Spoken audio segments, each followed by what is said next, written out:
Welcome to the conclusion of understanding and addressing social challenges through applied statistical methods, data science, and creative microsimulation.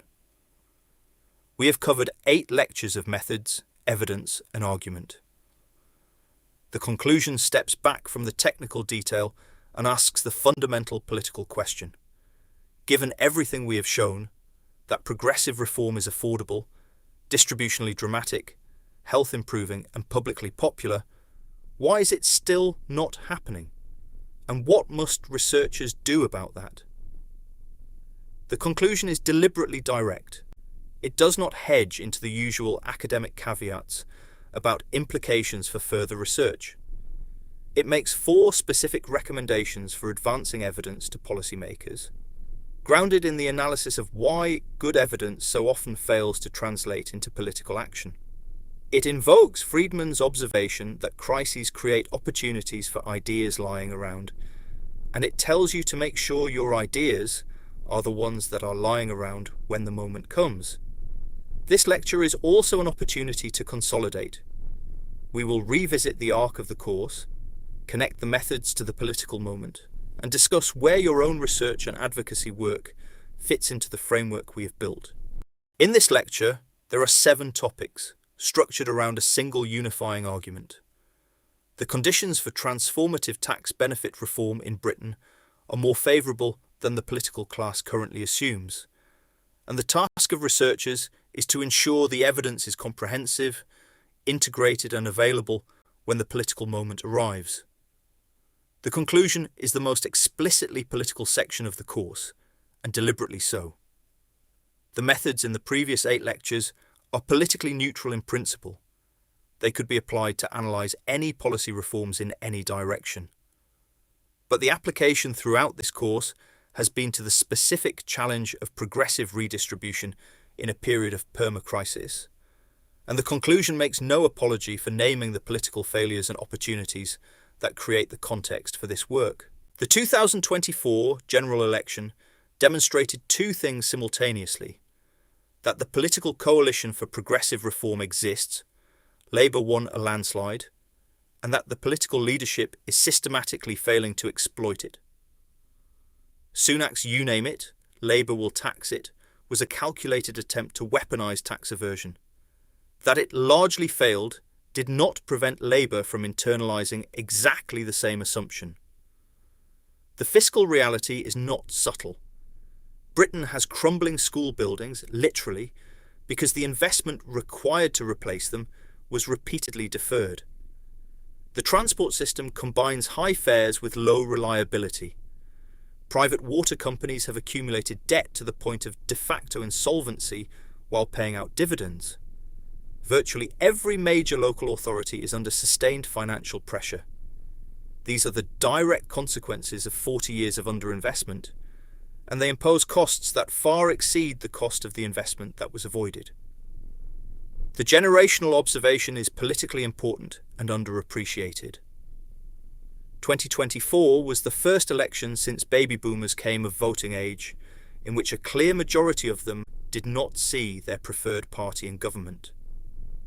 The political assumptions built around keeping baby boomers on side, protecting house prices, protecting pension entitlements, protecting tax rates on unearned wealth, are losing their electoral necessity.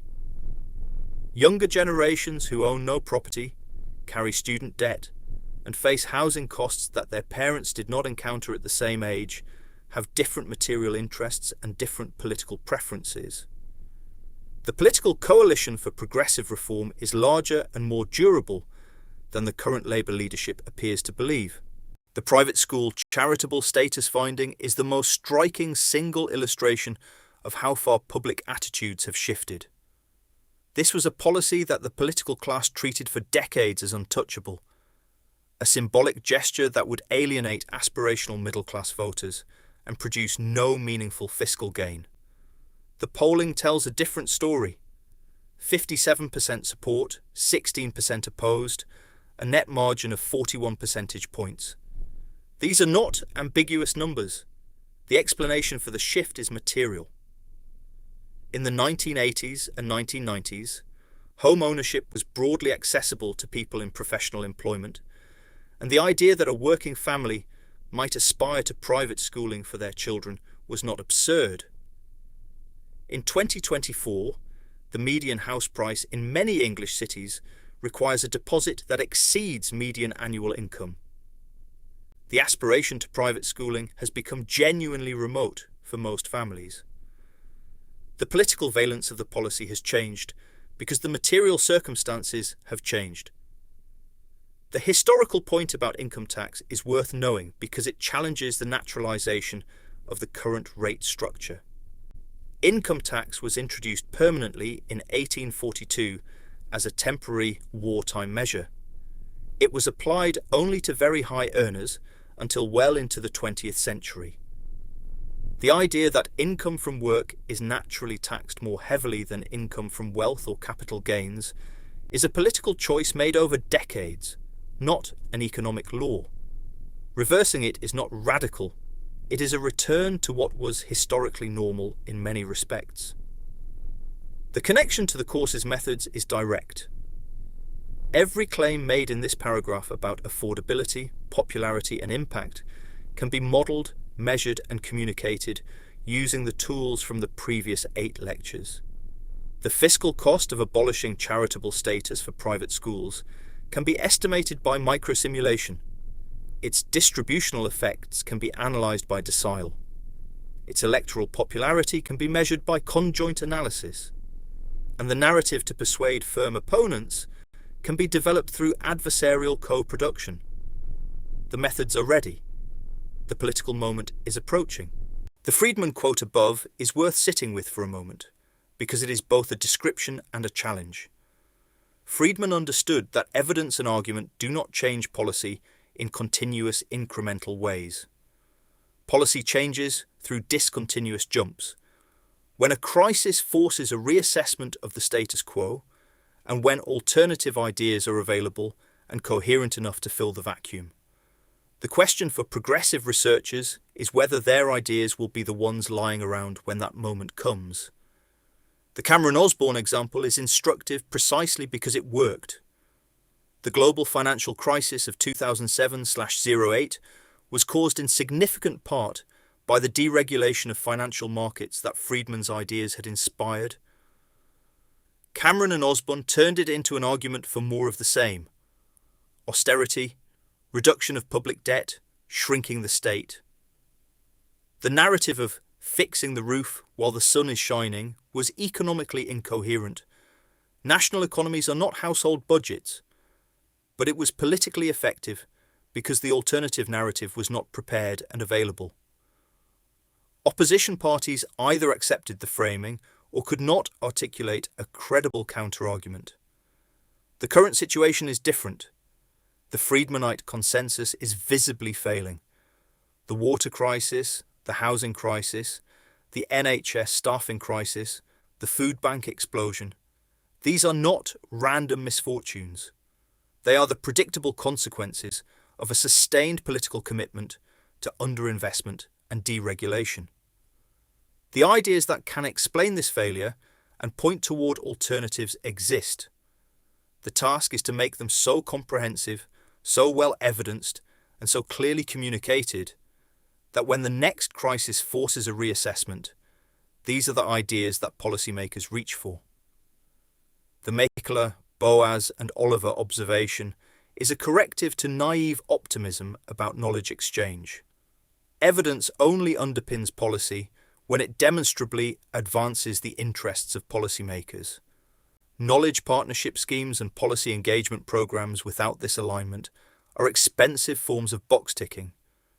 The implication is not that engagement is useless. It is that engagement must be structured around demonstrating how the evidence serves the interests of the specific policymakers being engaged.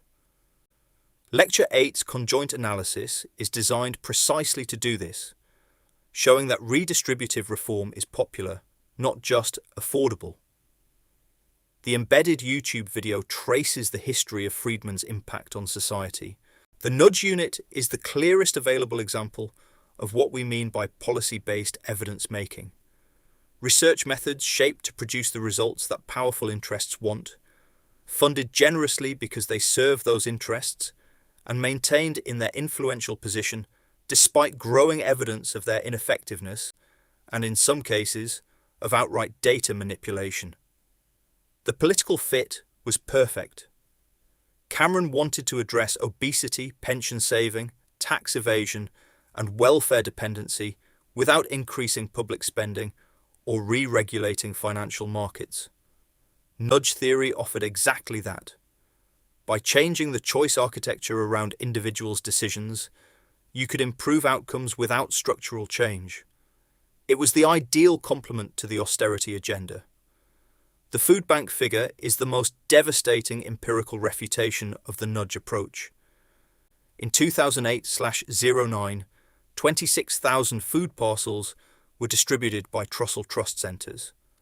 In 2023/24, the figure was 3.1 million, more than a 100-fold increase.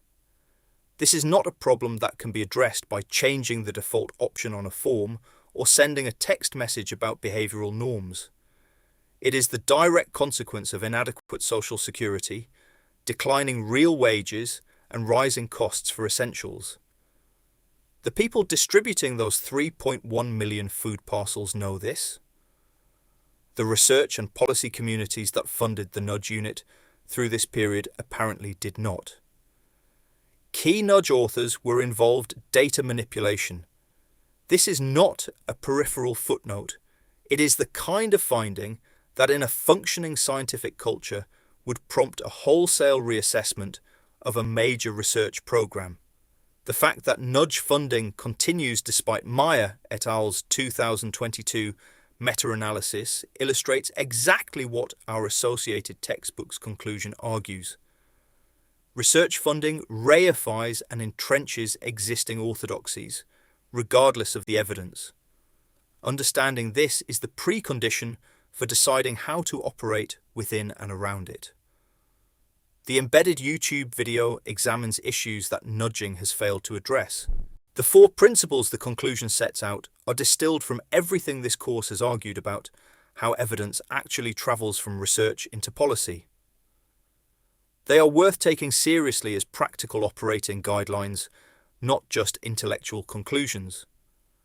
The first principle, demonstrate electoral interest, is the one that the conjoint analysis in Lecture 8 was specifically designed to produce. The lesson from the Friedman example is that ideas do not prevail because they are true. They prevail because they align with the interest of those in a position to implement them. The research in this course shows that progressive tax and welfare reform is electorally popular among the people whose votes determine British elections. Making that case to policymakers is as important as making the distributional case.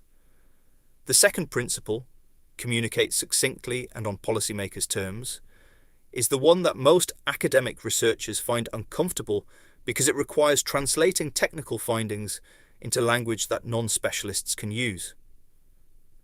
There are good guides to this, and they are worth reading. The principle about treating time at policy events as important work, doing emails if you must, but being there, is practical wisdom about how policy relationships are built. They are built through sustained presence and trust, not through occasional brilliant papers. The third principle, resilience in the face of rejection, is grounded in a very specific observation our Associated Textbooks conclusion makes. It describes a senior metropolitan leader who dismissed basic income as something nobody would vote for, who was subsequently voted out of office and embroiled in scandal, and who then sought out the basic income research team for engagement. This is not an unusual pattern. The people most dismissive of transformative evidence are often those most exposed to the political consequences of the policies they are defending. Identifying who will need new ideas when their current ones fail is part of the strategic work of policy advocacy. The fourth principle, accept funding barriers for novel research, is the most structurally honest observation in our textbook's conclusion. Research funding is allocated by institutions and committees that are embedded in existing orthodoxies. Work that challenges those orthodoxies will systematically lose out to work that refines and extends them. This is not a conspiracy. It is the normal operation of academic incentive structures. The practical response is to publish and disseminate aggressively from existing resources, to build collaborative networks that reduce per-project costs, and to develop the patient confidence that the evidence will eventually be sought when the political moment demands it. Beyond any of the methodological or empirical content of this course, there is a lesson that is enduring and critically important. Be resilient and persist. Let me explain exactly what that means in practice, and why the historical parallel with Friedman is both accurate and encouraging. Friedman's ideas were genuinely regarded as extreme when he developed them. His opposition to the regulatory frameworks that had stabilized Western economies since the New Deal, his conviction that monetary policy alone could stabilize economies without fiscal intervention, his belief that market competition was always preferable to public provision.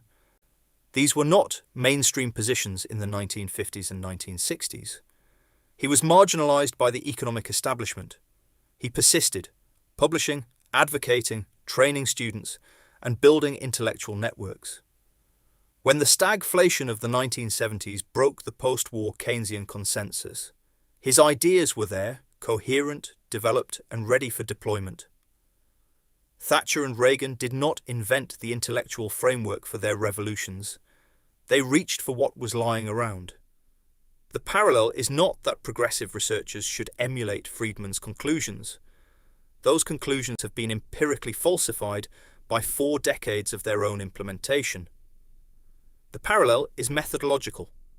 Persist in developing comprehensive, rigorous, honest evidence, even when it is not what funders, policymakers, or academic gatekeepers want to hear.